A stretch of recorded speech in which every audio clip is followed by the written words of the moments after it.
Hey, deserving listeners, Love is Blind UK, the reunion. Let's watch and see what happens. Bring the fire, bring the fire. Yes, Ollie! Love that already. Ladies and gentlemen, Demi and Ollie.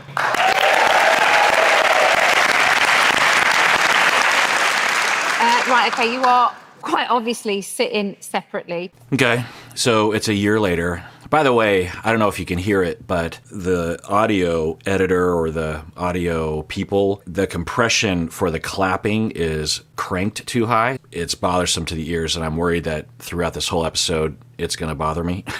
As an audio person, I feel like half my life I've spent just trying to dial in the exact right amount of compression. Every episode of this podcast, I spend I spend a good amount of time in post-production on compression and EQ and stuff. It's a thing. Anyway, so Demi and Ollie are not sitting close to each other, and they had said they were going to date, so it looks like maybe things didn't work out. Can I go first? Is that all right? Thank you. I think for me, in that moment, like I was holding on to I do not for now, but walking away from it was like, Ollie's a good guy, but he's not my guy. So, Right. Yeah, that's where we're at. Okay, let's rewind.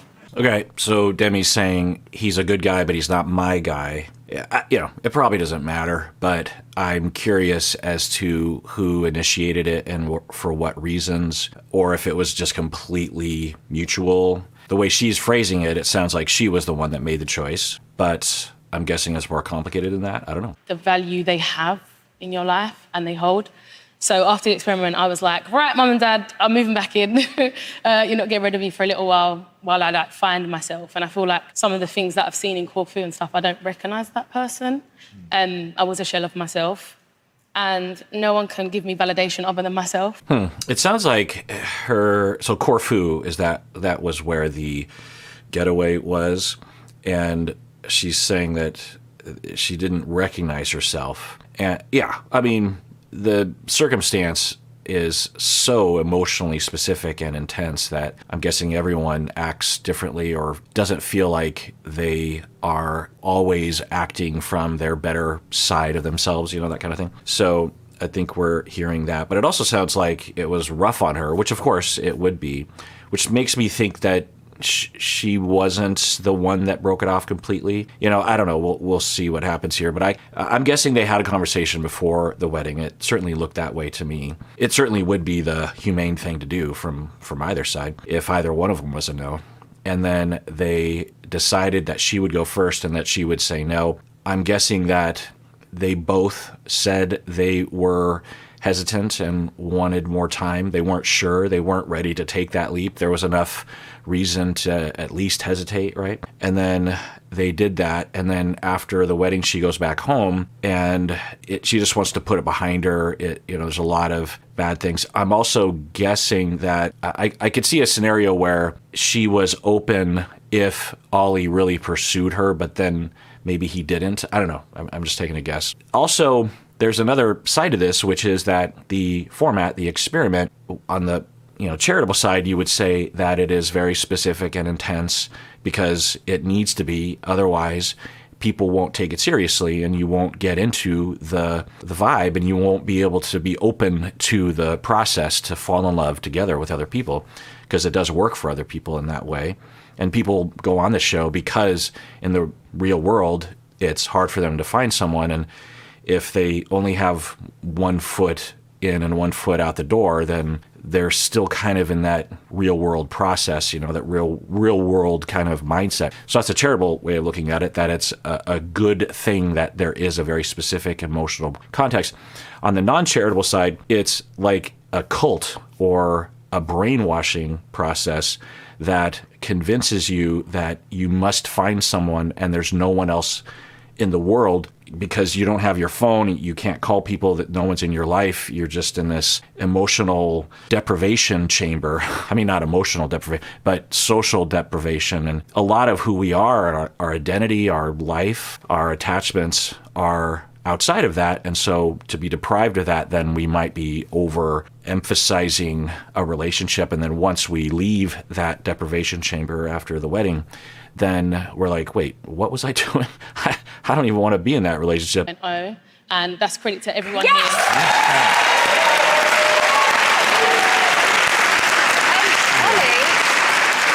Ollie, what was it like for you on the wedding day?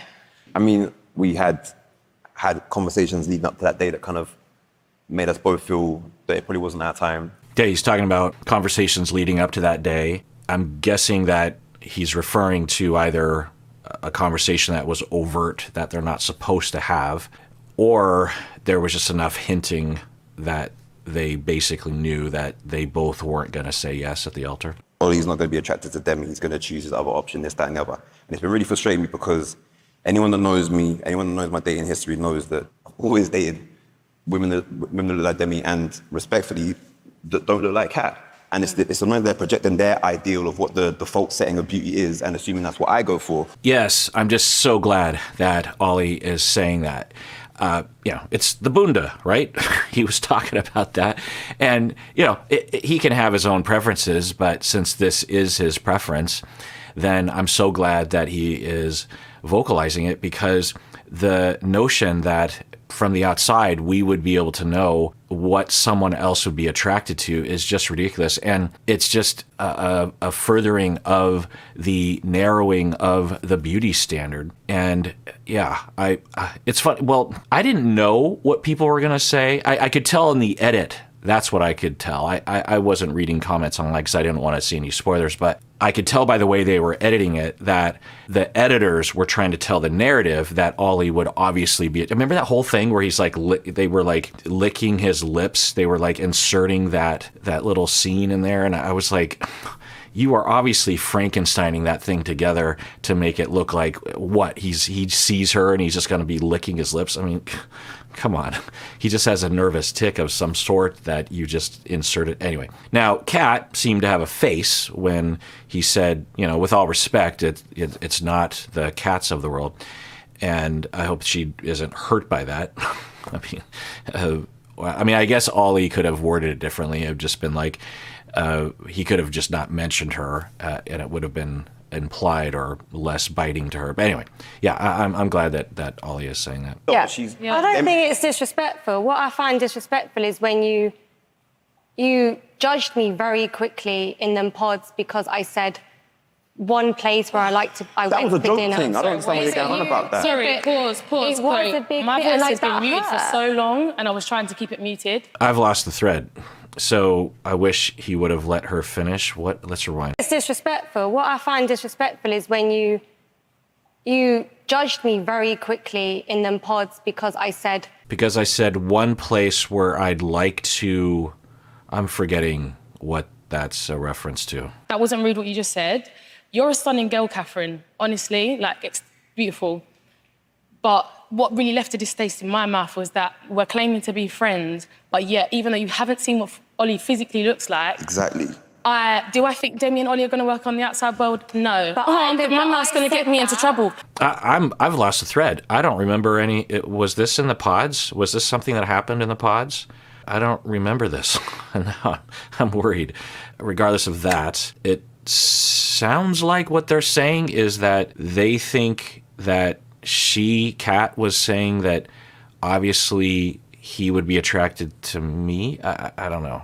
That's not exactly what they're saying, right? No, but because when I went in the pods and I kept saying to Ollie, where's your head at? Yeah. And he kept saying to me, I don't know. And this was when that shouldn't concern you where his head's at. Just focus on your connection, I'll focus on mine. Listen, I liked you a lot, at the start. When I saw that, it left a distaste in my mouth. And to be honest with you... Yeah, I think maybe we'll get some more context here.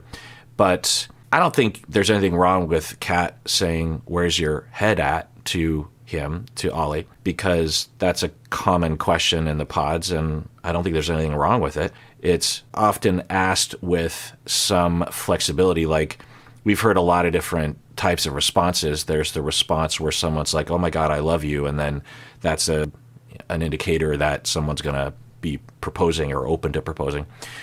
Or they might say, oh, I'm connecting with someone else and I don't know what to do. Or I'm still keeping my options open, but you're number one, or, whatever. There's various different responses. There's something wrong, especially later in the week, and especially if you're her, Kat, and you're trying to choose between two people yourself. So, am I missing something? I'm forgetting. Being on here, but I feel like accountability and authenticity will go a long way. And if it was just the case of, you know what, that was a bit out of character, sorry, cool, we move on. Honestly, I apologise if that was said in a really bad way. I'm really bad. If anyone knows me, I'm really bad with my words. Or I just wanted you to be happy. Okay.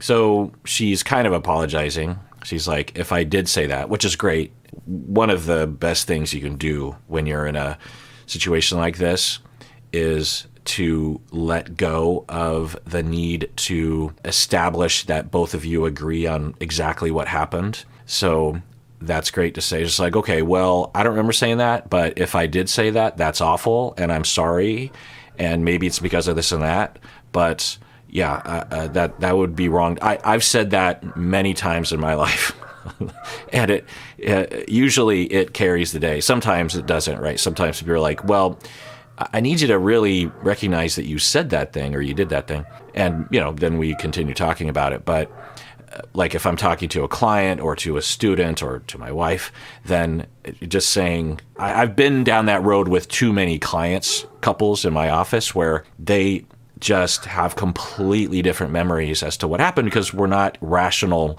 memory encoders. We are emotional memory encoders, and our brain is a organ of mush that is not precise. The wrong words, and it was nothing against yourself. If you did have any, kind of malintent towards it, why would you say my mouth is going to get me in trouble? That's what I'm saying. You would say specifically. That's what you said when you're saying something nasty. Demi and Ollie, on a kind of personality basis, won't get along. You were insinuating that was because of the way she looks. Oh, did I miss something? Or did I comment on it? My dogs are barking.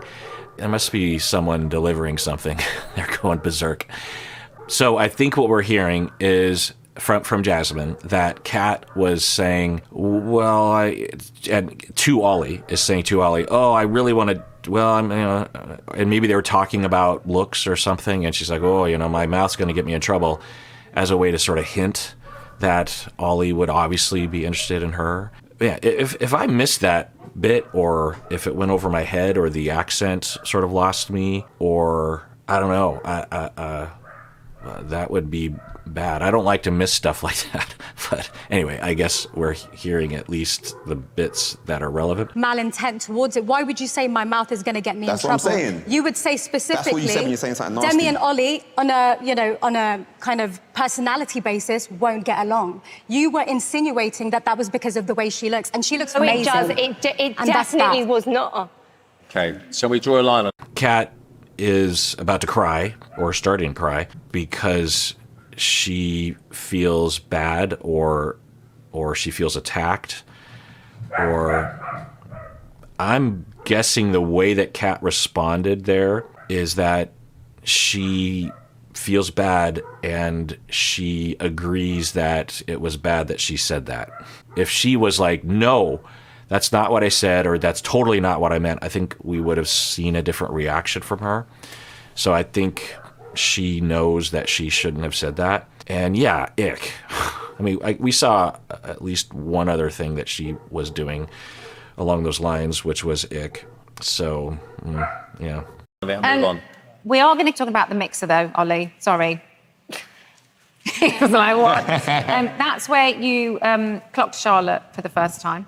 And you did say... I will note that the hosts just diverted away from Kat as she was about to cry, which I don't know if other hosts would do. I mean, I don't know about the Love is Blind US hosts. I don't know, what do I call them? the shallots, or the laches, the lachettes. I don't remember. Anyway, so for them, they're moving away from her, and that's great. But I wonder if that could have been expanded on. But maybe it's best for Kat if we just change the subject. What? Don't be hiding behind that little car. Yeah, no, we have. Yeah, we've. I don't know how to word it. Yeah, me and Charlotte have explored that connection outside of the experiment. Oh, interesting. So Ollie and Charlotte are dating, or did date. Sounds like they are dating now. Okay. And were you aware of all of this, Demi? You know what? I just want to add to this is like, I love Charlotte. Ollie's not my guy, he's a good guy. Is he your guy, Charlotte?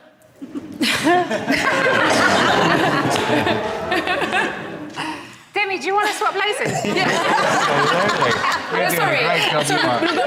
Yeah, that was great for Demi to get out ahead of that. I'm guessing Demi's thinking, I'm sure everyone's looking at me thinking that I'm going to be upset, and I'm not upset. I'm fine with it. So I will get out ahead of this and say, hey, he's a good guy, but he's not my guy. And I love Charlotte. And Charlotte, are you into him? You know, I'm okay with it. I love it. So are we getting an answer? Genuinely, I don't think I could have got through the last few weeks having to watch what I've watched without him, like, as the perfect support. And so I've got a lot of gratitude for him, and it remains complicated. But yeah. So she's saying she couldn't go through what happened in the last few weeks. I think referring to the show, but she was barely on the show. So I wonder what she's talking about there. She's saying that it was hard to watch Ollie with Demi, or something else. Or maybe Charlotte's referring to how, because she had a whole drama in the pods herself, but it just wasn't edited in very much. Maybe she really connected with... Anyway, we'll see. Parents and couple goals, right? Okay, Demi, with your permission, it was Yes. with your permission. we Oh had a my little look. notebook. Can I have that? You can have it back after this. Interesting. They don't get their notebooks. That doesn't seem cool. Why would they be able to... Oh, I bet you what it is that the show is thinking, well, we'll give you a notebook so that you can take notes on the people you're dating. But what we don't want is for people to take detailed notes, whether they know they're doing so or not, take it out of the pods, and then the book is lost. Someone finds it and then publishes it and then spoils the whole season, right? Or if someone was trying to document things and wanted to out someone, or I don't know. So I'm guessing that for them, they're like, well, we don't want people recording, even if it's just written recording, and walking out of the door with a written record of something. But we also want them to be able to take notes. So we'll compromise and give them a book and tell them that they're not going to be able to take it out. And or they give it to him at the reunion, because it sounds like he's about to give it to her. Yeah. But then you think, because they're about to, I think, reveal something in the book. It sounds like she didn't know. It seems like he would want to get permission from the cast member. Is it okay if we publish this page from the book? Because I imagine there's some pretty interesting things that are in that journal. You know, like, oh, he sounds like a hunk or whatever. Or I'd like to get down and dirty with that guy. Do people say that? All right, well, let's adjourn there for now. Tune in next time when I continue watching The Reunion. And until then, please take care of yourself, because you deserve it. You really, really do.